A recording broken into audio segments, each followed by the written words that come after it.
Okay, magandang umaga, magandang hapon sa lahat. Mga kaibigan ni Destroy Dumper, lahat diyan! Hmm, Ito ba mga kaibigan nga alam din ako magtataka kung mananalo pa rin si Cody Rhodes yan next week, diba? Bakit ako magtataka? Kasi protektado ng kayo Triple H. Diba sabi nyo, siya yung face ng WWE, ilamin nyo na rin yun.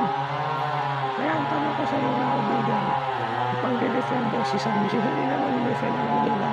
At si Sami sa tingin ko lang ha.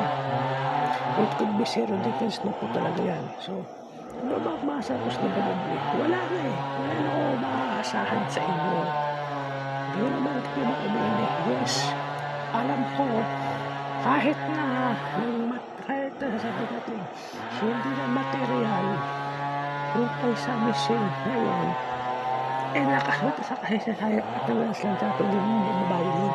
Pero, yung pagiging grass po at same, hindi siya material, just like pagiging or siya pwede material. Kasi, lagi na lang kayo Cody Rhodes. At ikaw naman Cody Rhodes, umalis ka na sa WWE.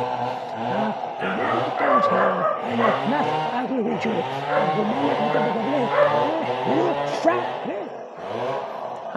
Kaya WWE is still untouchable for me.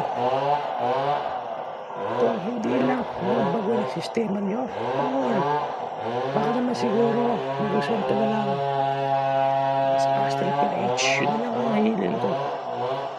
Kasi habang nandiyan pa kayo, tumutulong na pinapahat yung mga star as doon. Kahit naman wala nakapangit ang ganda. At least to that, come on.